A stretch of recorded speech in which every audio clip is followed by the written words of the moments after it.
Hai, kakak-kakak semua. Di episode kali ini, kita akan membahas film miniseri Marvel yang berjudul The Falcon and the Winter Soldier, episode pertama, Tatanan Dunia Baru, yang dirilis tahun 2021.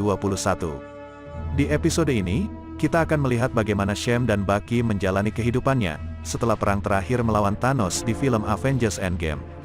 Di film ini kita juga akan melihat sosok Captain America baru yang ditunjuk oleh Departemen Pertahanan Amerika Serikat.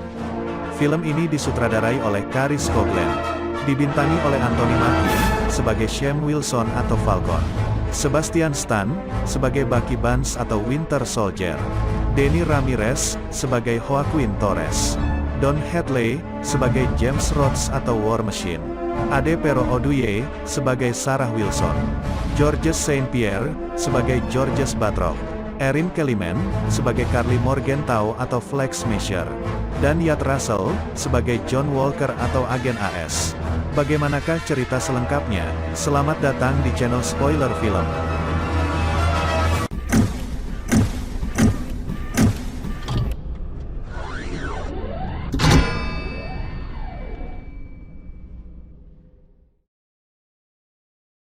Di awal cerita, Sam terlihat sedang menyetrika kemeja yang akan dikenakannya untuk menghadiri sebuah acara di Washington.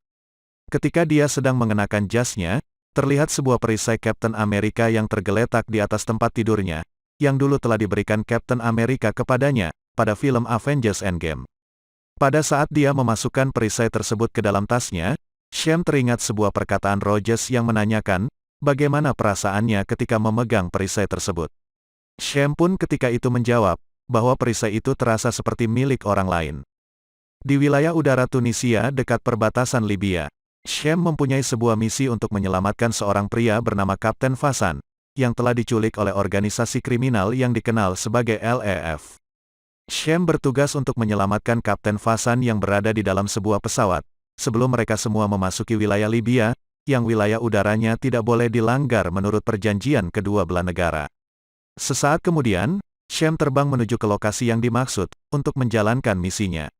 Sementara itu, Sam juga didampingi oleh tentara cadangan, yang dipimpin oleh Letnan 1 Joaquin Torres, seorang perwira intel di Angkatan Udara, untuk memantau misi Sam melalui jalur darat. Sam kemudian sampai di sebuah pesawat yang dimaksud.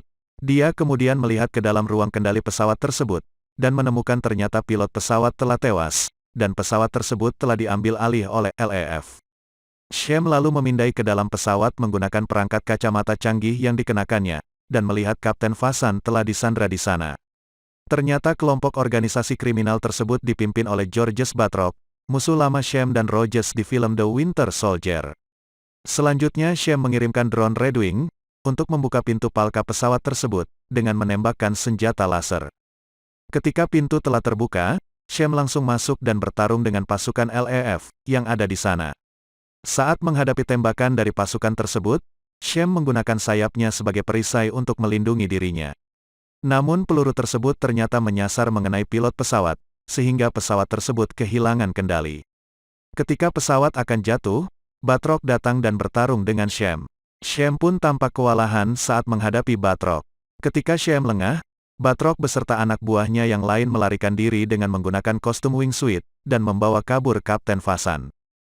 Sam kemudian melewati tebing-tebing yang ada di sana, untuk mengejar Batroc yang kabur beserta pasukannya. Akan tetapi, saat Sam berusaha mengejar mereka, datang beberapa helikopter yang dikemudikan oleh pasukan Batroc, untuk menghadang Sam, lalu menembakinya. Sam berhasil menggunakan bantuan drone Red Wing, untuk meledakkan salah satu helikopter tersebut. Sialnya, Sam kemudian dikejar oleh rudal kendali yang ditembakkan oleh helikopter lain. Torres yang memantau dari bawah mengatakan kepada Sam, untuk mengakhiri misi kali ini, karena mereka sudah mendekati perbatasan Libya. Sam yang mengatakan bahwa dia bisa menyelamatkan Kapten Fasan, memiliki ide untuk mengarahkan rudal yang mengejarnya ke helikopter Batroc.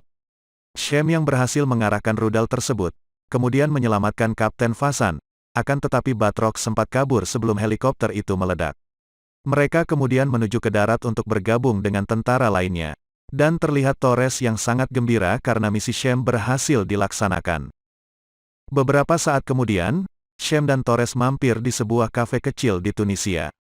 Sam terlihat sedang bekerja memperbaiki drone Red Wing-nya yang rusak, akibat tertembak pada saat menjalankan misi tadi, sementara Torres menyajikan minuman untuknya. Torres berniat membantu Sham untuk memperbaiki drone Red Wing-nya, akan tetapi Sham menolaknya. Mereka di sana sedang membicarakan tentang misi yang melibatkan organisasi LEF tadi, dan ketika Torres sedang merekam video, dia mengatakan bahwa ada organisasi yang lebih berbahaya, yaitu Flag Smasher, yang tandanya dapat dilacak menggunakan kamera smartphone, dan Torres pun mengatakan bahwa dia sudah mencari tahunya sejak lama. Flag Smasher adalah organisasi kriminal yang percaya bahwa dunia lebih baik sebelum blip terjadi. Mereka adalah kelompok ekstremis yang menyukai kondisi dunia ketika setengah populasi manusia menghilang, karena mereka bisa bertindak sesuka hati mereka. Di sela-sela pembicaraan, Torres juga sempat menanyakan perihal rumor yang beredar di internet tentang status Steve Rogers. Dia bertanya kepada Sham, apakah Rogers diamankan di pangkalan rahasia yang berada di bulan, dan Sham adalah orang yang memindahkannya. Mendengar hal itu, Sham langsung heran dan mengatakan, kalau rumor itu, dipastikan hanyalah karangan semata. Kemudian Sham bersiap pergi ke Washington, untuk menghadiri acara mengenai Captain America. Di Washington, Sham memberikan pidato tentang Steve Rogers di hadapan banyak orang, termasuk pemerintah, dan James Rhodes atau War Machine. Dia secara simbolis berterima kasih kepada Captain America, dan berencana memberikan perisai tersebut kepada pemerintah untuk dipajang di museum, karena dia merasa perisai tersebut tidak layak untuknya.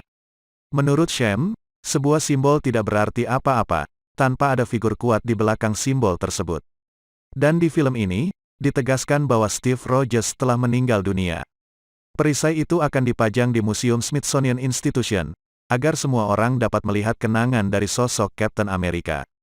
Begitu acara berakhir, Rhodes mengajak Sham untuk berbicara. Rhodes kemudian bertanya kepada Sham, kenapa dia tidak mau mengambil gelar Captain America yang diberikan oleh Rogers. Sham kemudian mengatakan, dia teringat apa yang telah dia katakan dulu kepada Rogers, kalau dia merasa benda itu terasa milik orang lain, jadi dia bukan orang yang layak untuk menyandang nama Captain America yang baru. Rhodes mengatakan kepada Sham, bahwa dunia ini telah rusak, dan membutuhkan seorang pemimpin untuk memperbaikinya. Akan tetapi, Sham merasa kalau hanya Rogers yang pantas untuk memegang perisai itu serta menyandang nama Captain America, dan tidak ada orang yang cocok untuk memakainya, termasuk dirinya. Oleh karena itu, dia menyerahkan perisai tersebut ke museum, agar abadi bersama Steve Rogers. Di sebuah hotel, terlihat seorang pemuda yang baru keluar dari lift sedang tertawa bersama rekannya yang lain. Dia kemudian berjalan menuju ke kamarnya. Pada saat yang bersamaan, sekelompok pria berjas sedang mengawal seorang pria tua menuju ke lantai bawah. Bucky yang menjadi Winter Soldier, muncul dari belakang dinding, lalu bertarung melawan beberapa pengawal dari pria tua tersebut. Bucky yang masih menjadi mesin pembunuh Hydra, dengan mudah mengalahkan mereka semua. Sebelum dia menghabisi pria tua tersebut, dia tidak lupa mengucapkan sebuah kata, "Hidup Hydra," yang menunjukkan bahwa dia adalah orang yang ditugaskan oleh Hydra untuk menghabisi mereka semua. Ketika telah menghabisi pria tua tersebut, Bucky melihat seorang tamu hotel yang mencoba masuk ke kamarnya untuk melarikan diri. Bucky pun tanpa belas kasihan, menembak tamu hotel tersebut, kemudian membunuhnya. Lalu dia pun terbangun dari tidurnya. Di adegan berikutnya, Bucky menjalani terapi sebagai syarat pengampunan atas pembunuhan yang telah dilakukannya dulu pada saat dia menjadi Winter Soldier, mesin pembunuh Hydra.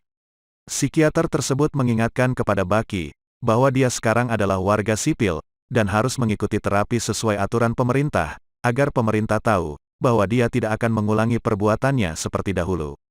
Pada awalnya, Bucky tidak ingin terlalu terbuka terhadap psikiater tersebut, akan tetapi, psikiater itu tahu bahwa Bucky telah menyembunyikan sesuatu darinya.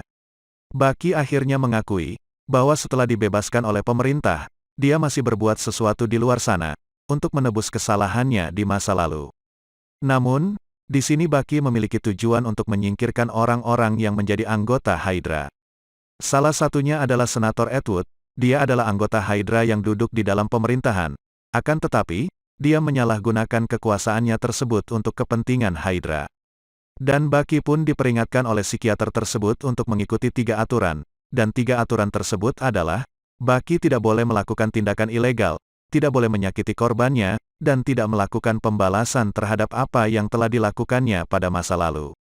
Bucky juga kemudian diberi nasihat oleh psikiater tersebut, untuk membangun persahabatan dengan orang lain. Psikiater itu tahu bahwa Bucky telah berusia di atas 100 tahun dan hidup sendirian, bahkan kontak di HP-nya pun tidak ada 10 nama. Dia juga mengabaikan pesan dari Sam Wilson. Menurut psikiater tersebut, Bucky harus bisa bersosialisasi dengan orang lain, karena hidup dalam kesendirian adalah neraka bagi seseorang. Sementara itu Bucky mengatakan bahwa dia masih harus beradaptasi dengan kehidupannya yang sekarang, karena selama 90 tahun terakhir, dia dimanfaatkan untuk kepentingan Hydra, dan baru kali ini dia hidup bebas seperti manusia biasa. Sementara itu, Bucky yang ingin pulang kembali ke apartemennya, melihat dua orang yang sedang bertengkar di sebuah lorong. Bucky yang melihat pria tua tersebut merupakan tetangganya yang bernama Yori Nakajima, berusaha melerai pertengkaran tersebut. Ternyata pertengkaran tersebut disebabkan oleh permasalahan yang sangat simpel, yaitu orang yang lebih muda tersebut membuang sampahnya ke tempat sampah milik Yori, karena tempat sampahnya telah terisi penuh. Bucky pun kemudian mengajak Yori pergi ke sebuah kafe untuk mentraktirnya makan siang, dan menyudahi pertengkaran tersebut. Di sana Yori mengajak seorang pelayan kafe yang bernama Leah, untuk berkencan dengan Bucky. Dan Bucky yang tampak malu-malu, mengiyakan permintaan tersebut. Ketika mereka sedang berbicara, Yori tidak sengaja melihat ke arah kue mochi kacang merah, yang merupakan makanan kesukaan putranya yang telah tewas. Dia telah tewas dibunuh di sebuah hotel, pada saat sedang bekerja di sebuah perusahaan konsultan yang berada di luar negeri. Yori tidak mengetahui apa kesalahan anaknya, yang menyebabkan dia dibunuh dengan sangat kejam di sana. Bucky kemudian teringat mengenai mimpinya yang telah membunuh seorang tamu di sebuah hotel, ketika dia masih menjadi Winter Soldier. Di Delacroix, Louisiana, Sam menggunakan mobilnya menuju tempat bisnis laut milik keluarganya yang berada di sebuah pelabuhan. Di sana dia bertemu dengan dua orang keponakannya dan saudara perempuannya, yaitu Sarah Wilson. Di sana Sarah melanjutkan usaha laut milik keluarga Wilson. Sarah kemudian berbicara kepada Sam tentang kapal mereka yang telah rusak, dan berniat untuk menjualnya. Sarah dengan sedih memberitahu Sam bahwa sekarang bisnisnya sedang tidak berjalan dengan baik, sehingga membuat perekonomian keluarga mereka menjadi sedikit sulit. Itulah kenapa Sarah ingin menjual kapalnya. Sam yang membujuk Sarah untuk tidak menjual kapalnya, mengajak Sarah untuk mencari pinjaman ke sebuah bank. Sam berkata, kapal itu merupakan peninggalan kedua orang tua mereka, sehingga banyak kenangan di kapal tersebut. Sam berharap, dengan ketenaran nama Falcon, dapat membuat petugas bank menyetujui pinjamannya untuk memperbaiki kapalnya yang rusak. Kembali ke kafe. Ketika kafe telah tutup, Bucky mendatangi Leah untuk berkencan. Di sana Leah mengajak Bucky untuk bersenang-senang sambil memainkan permainan battleship. Leah kemudian berbicara kepada Bucky mengenai kehidupan Yori yang merupakan teman mereka.